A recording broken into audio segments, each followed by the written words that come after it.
Hi, I'm Jasmine, the sequel, and I am not relatable.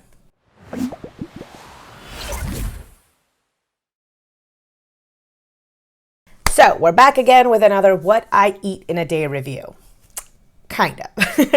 All right, so I'm going to still label this a What I Ate in a Day review. This is going to be part one of a two-part series that I'm doing on the YouTuber by the name of Prissy P. Now, Prissy P is a 30-year-old YouTuber. She has 180,000 subscribers, and she makes a variety of content. She's got mukbangs, she's got vlogs, and, more just a day in the life of kind of things. I've watched a bunch of her videos. She seems really, really sweet. I genuinely really like her personality, and she's actually really entertaining to listen to. I watched this one video where all she did was she cleaned her house, but it was like super therapeutic to watch. So I like her. From what I can see, she doesn't seem like problematic or anything like that. And my original plan was that I was going to review the video that she put out on April 20th, I think it was, 2020, where she just has like a what I ate in a day. It's less what I ate in a day and several meals that she's done over the course of a pretty long time. And it's like a food combining one. And I wanted to talk about that one because I think that shows kind of how she eats on a day-to-day basis. That's what I was going to start with. But when I actually went to her channel to grab the video for my video, I saw another video had popped up. It was an older video, I just hadn't noticed it before. It's called The Results Are In. And I was curious, if there are some health complications that I should be aware of that impacts how a person should eat, And I thought, let me give it a watch and then come back and then do my video.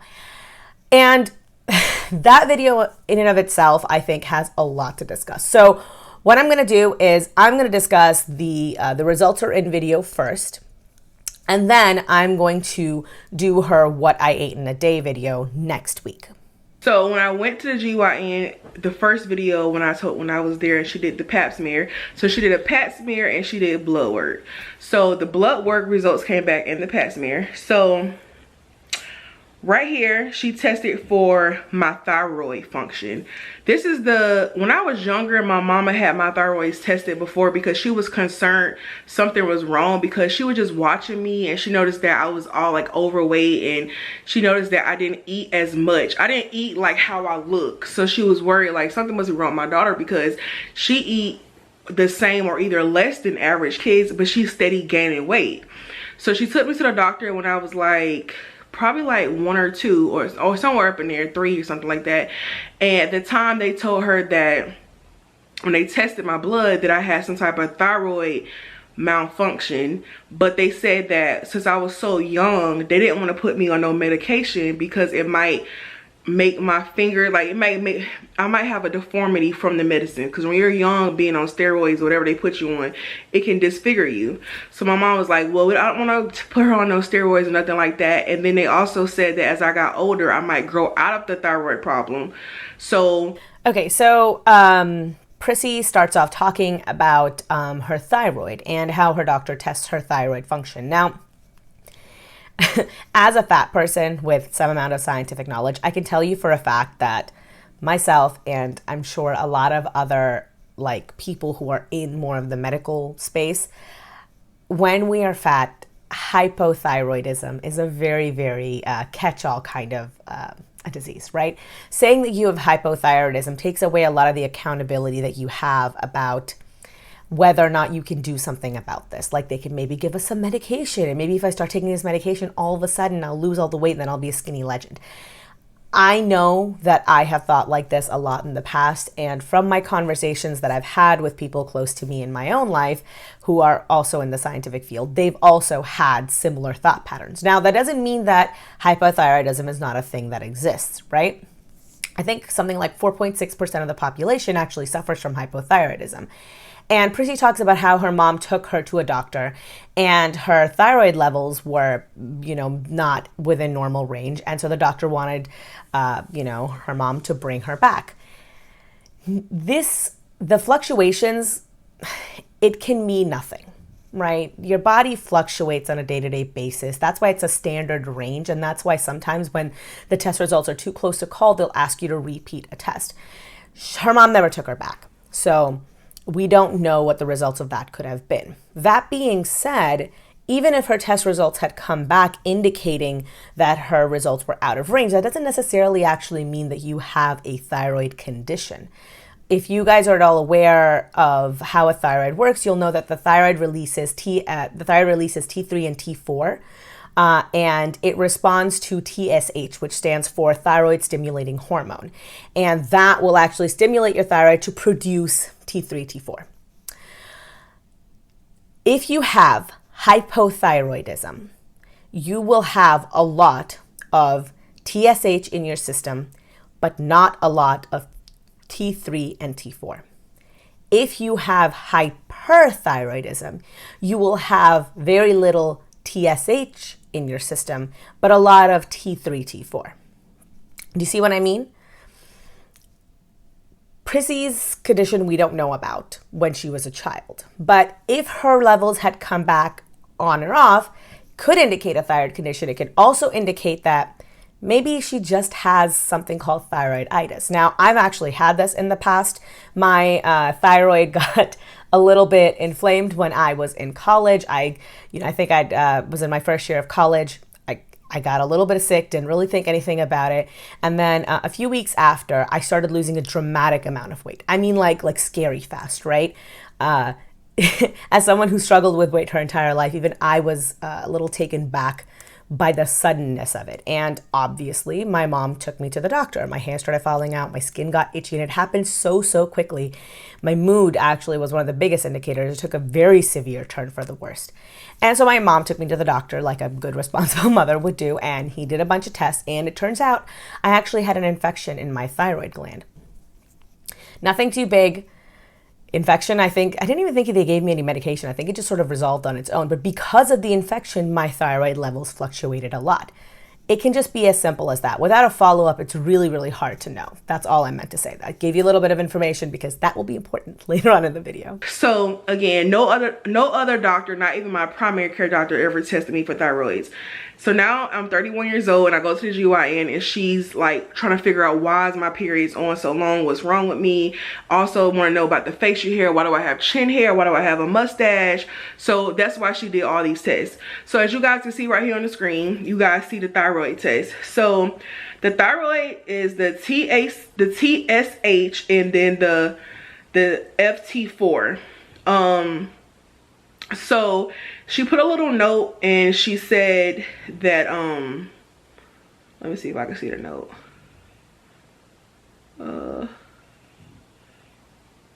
So she said your TSH level is normal, but your actual thyroid hormone is slightly elevated. I recommend repeating this level in 6 to 12 weeks to confirm. If it is still elevated, you may benefit from treatment. So as you can see, you guys see that the TSH is 1.78 and then the FT4 is 1.25. And if you look on this thing, it tells you kind of like the normal range for both of them. So the normal range for the FT4 is between 0.5 and 1.2, and mine is 1.25, and my TSH is look like it's higher too, but the standard range for labs, it looks like I fit in between that. But anyway, so I was talking to my chiropractor and he was like, because you know guys, I've been suffering from migraines and different things like that I didn't really have until I was like this age or whatever. So when I was talking to my chiropractor and I told him that my thyroid levels were a little elevated, he was like, oh, well, you might be, you know, suffering from more things than you know of. So he calls out this disease called Hashimoto. Y'all, is right here on the screen. This disease starts with an H. He said that I could have that. He wanted to get me tested. He wanted to test my thyroid antibodies, because if my thyroid antibodies are elevated, that means definitely I have this disease right here. And that could be the reason why I have so many stomach issues and so many things like that. So I found that out, that I might have an autoimmune disease. This is all new to me, which makes a lot of sense because again, my mom knew of this when I was a child, but she didn't know about this where I am now. So that all makes sense with the thyroid. It explains a lot of things that's going on with me. So I think Prissy is misspeaking here. You don't generally tend to take steroids as a cure or a remedy for thyroid conditions. Generally, you'd get some sort of synthetic thyroid hormone like levothyroxine. I said this, I think, a bajillion times in the past. Please listen to your own doctors. Please listen to the medical team that you have. I know that doctors are not perfect, and especially for BIPOC women, women of color. And I genuinely do mean more in the Black and the Latino communities than it is for people of my particular subsect of people of color, I guess.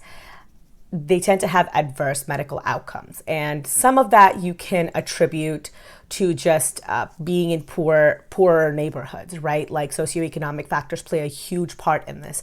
But a lot of it is also that doctors don't tend to respect or believe people of color, especially women of color, as much as they should, as much as they would a white woman, or quite frankly, even more than white women, an Asian women. We get a lot of the model minority benefits, I guess.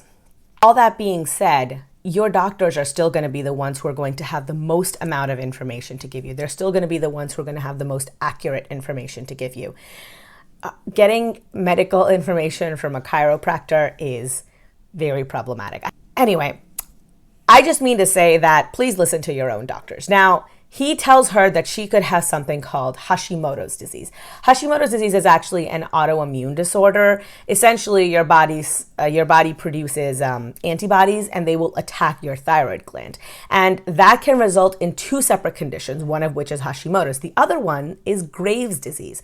Hashimoto's causes an artificially depressed thyroid output, right? You have pretty high TSH and fairly low T3, T4. Now, by her own results that she shows on screen, that can't be true. Her TSH came back normal, and her T3, T4 is just mildly elevated.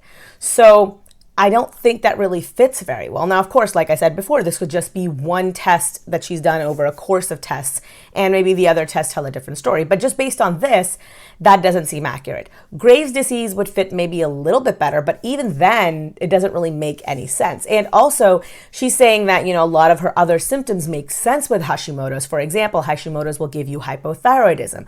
A very big symptom of hypothyroidism is weight gain.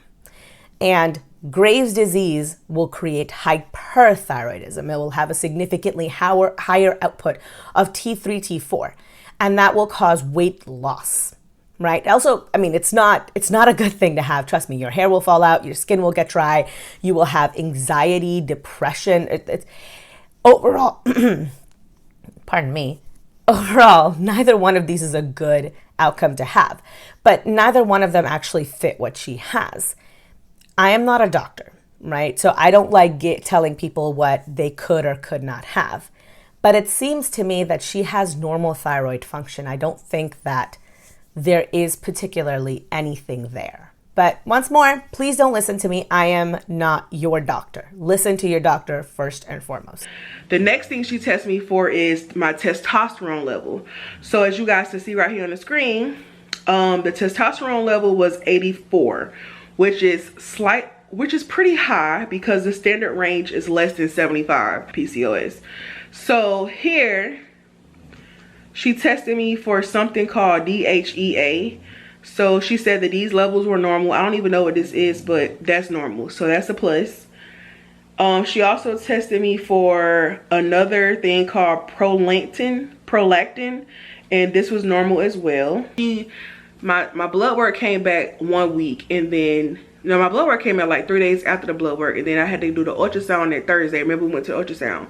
So then those results came back the same day, but I didn't see them until like that Monday. So basically everything came back normal with my pap smear. That came back normal. My HPV, which you guys see right here, my HPV levels, my HPV was non-detected, which is a great thing. That means there's no cancer or nothing going on down there. But as you can see by my ultrasound, so ultrasound came back normal, my uterus, all of that stuff. They were only able to see the left ovary, they didn't see the right one.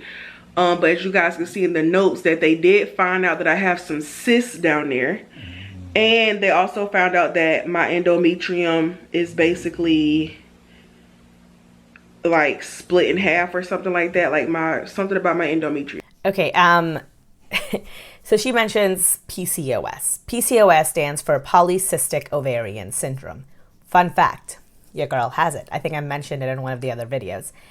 Polycystic ovarian syndrome is actually very, very common. I think I saw a statistic somewhere that said that 1 in 3 women have it. If I'm wrong, I'll throw up a little card letting you guys know. But essentially, your body doesn't ovulate the way that it should. There's a lot more to it. Of course, it's a much more complex disease, but the best way of kind of diagnosing PCOS is to do an intravaginal ultrasound. And what they're looking for is they're looking at your ovaries. And if you have PCOS, one of the easiest way to tell is that you'll see it look like a ring of pearls around your ovaries. Just round, round, round, round, round little cysts, quote unquote. Now, these are not actually cysts. They're unreleased follicles. And they're not operating, our ovaries aren't operating the way that they do in most women. She doesn't have that. You can see that on her, the medical information she splashed on screen, there's no indication that they saw anything of that sort. If they'd seen it, they would have mentioned it 100%. The cysts that are mentioned there are a very common type of cyst that actually happen in most women. They're completely benign. They occur in women, they go away on their own. You don't actually need to do anything. They're called Nabothean cysts. They're nothing to be concerned about, basically. Any healthy women can have them, and they don't really impact anything unless they get larger than 10 millimeters, and hers, I think it says on the chart, are only about 2. One of the things that you can have when you have PCOS is higher testosterone levels. And that can result in a lot of weird, like, hair growth. I've said this before. I'll say it again. Your girl can grow a truly impressive mustache if she puts her mind to it, okay? But that's kind of one of the symptoms of PCOS is you get weird facial hair. You can get, like, people will have, like, hairy arms. I am very, very privileged in that the only real hair that I get is, like right here, and I get, like, a little bit around my chin. I don't really even have a unibrow. I don't really get a lot of hair on my arms. Like, this is pretty much it. I don't know if you can see. But I don't really get a lot of hair anywhere else. You know, but a lot of women can have problems with that if they have PCOS. So uterine septum.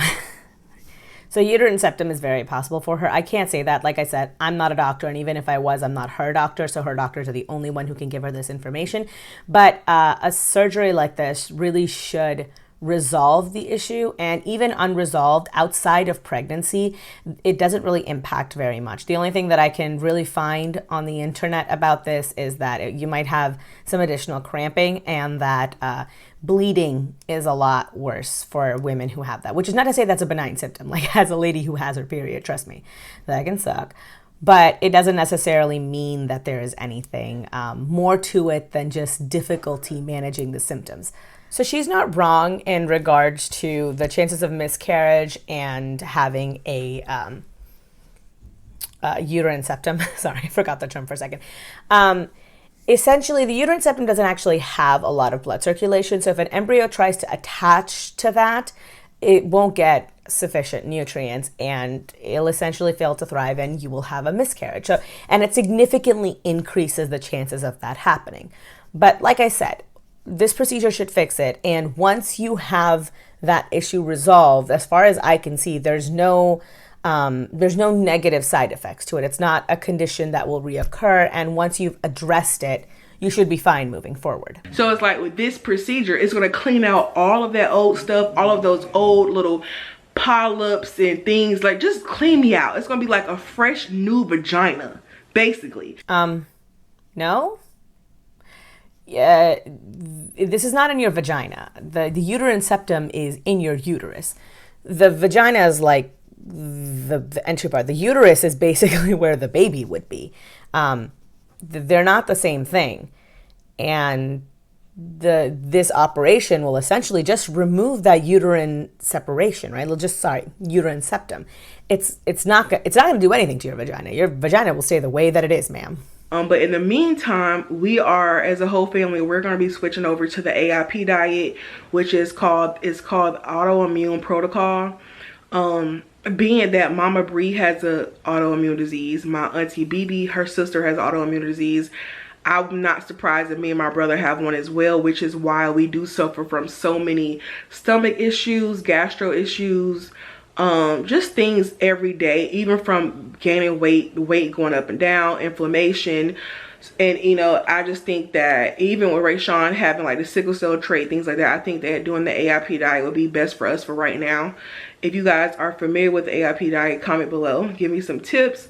But we will be starting that on Monday morning. So the AAP diet does actually have some scientific leanings to it, and if you're doing it, awesome. Just make sure you consult your doctor before you really get into the swing of things. If you have IBS, he might be able to guide you, or she might be able to guide you. I'm sorry, that was kind of sexist of me. She might be able to guide you in a better direction when it comes to which foods you should start with, when it comes to cutting foods out and what you should reintroduce. And also, it's a pretty long process depending on how many foods you've decided to cut out. You need to give it like a week, maybe even 2 weeks. So be prepared. It's a long haul.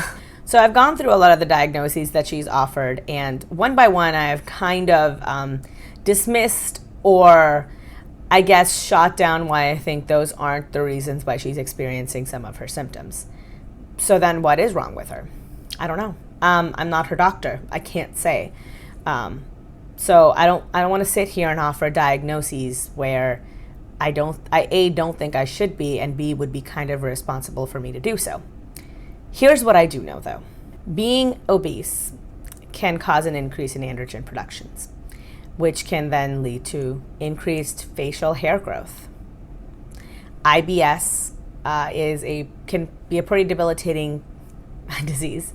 And if you're eating fried foods, oily foods, fast foods, foods that have a ton of gluten in them, spicy foods, foods that contain a lot of fiber, all of those are going to irritate your stomach. I also know that excess body fat releases estrogen. And estrogen is one of those reproductive hormones that's very necessary, but it's necessary in the right quantities. And if you've got an excess of it, it can really hinder your ability to have a period. Look, this is going to come from a very personal place. So I just want you guys all to understand that this is something that I also struggle with. It sucks having a doctor tell you that you should lose weight and it'll fix all of your problems. But the fundamental issue here is that being obese, being overweight, does come with a lot of issues. And having all of those additional factors for a doctor to account for can lead to them making mistakes that they might not have otherwise. That's why a lot of times I think the first piece of advice a doctor gives you is, hey, lose weight. Because even if the weight loss in and of itself doesn't resolve your issues, and it might not, everybody experiences adverse health, right? Having that weight off can make it easier for a doctor to diagnose you. It can make it easier for a doctor to medicate you. It can make it easier for a doctor just to do things like get blood drawn. That's why it's one of the first things a doctor recommends for someone who is obese or overweight. It sucks. I hated hearing it myself. I still do hate hearing it. But it doesn't make them wrong. And if and when you choose to have children and God blesses you with them, having that weight off of your joints will be so much better. You'll be able to do so much more.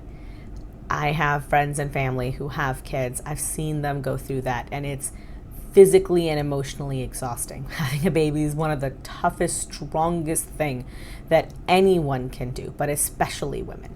It's hard on your body. It's hard on your knees. Everything hurts. And I've seen what it does, feet swollen to the size of balloons. All of that will add a lot of stress to your body. That plus a ton of excess weight can really make your life difficult. And then after the baby comes, don't you want to be able to run after them? Don't you want to be able to play with them, to be in good health and be in good spirits? I know it's not what anyone wants to hear. Everyone would like to have their weight not be their fault. It's much easier if you don't have to take personal responsibility. But from everything that I've seen of Prissy, she seems like an absolutely lovely person. And I think that if she put her mind to it, she can absolutely crush this. So, here's me coming to you and saying, I believe in you. You can do it. I know it sucks to hear that weight loss is the solution, but I think if you lost the weight, even if it doesn't fix all the problems, it will fix quite a few of them. That will be it from me regarding this video. Part 2 will come next week on Wednesday, hopefully, if I'm not delayed and nothing goes wrong. Give me a thumbs up if you like this video. Give me a thumbs down if you hated it. That's totally cool. I respect everybody's opinions, and I'm totally okay with you telling me whatever it is you want. Leave me a comment down below if there's something you'd like me to really know. Subscribe if you haven't already subscribed. Hit the notification bell on your way out if you want to know when I upload right away. You should, I think, hit all. Yeah, hit all. If you want to know when I post everything, you know. I have my social medias linked down below. I've got Twitter, where I occasionally pop off a little bit. And, you know, I have my political views on there, general updates, all that kind of jazz. So if you're interested in that, you can follow me there. I have my Instagram, where it's basically my day-to-day life, plus also all the food I'm cooking. I don't go anywhere or do anything, so I don't really have a life right now, but all my food's there. So if you're interested in recipes and stuff, that will be there. And then I have Patreon. Think of Patreon as the tip jar for the internet. So if you like the job that I'm doing, you know, maybe consider tossing a few coins in my general direction. It will for sure help me, and I will be using all of your funds to keep me perpetually in, you know, this particular style of floating earrings. Think about it. It's an important fund. As always, I'm Jasmine, the sequel, and I am not relatable. Peace.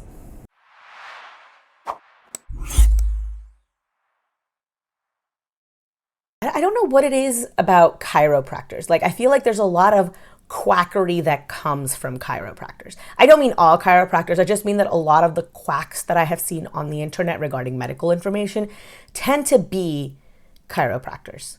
Like, not all quacks are chiropractors, but a good portion of them. And it, like, I don't know where the correlation there. This is a tangent.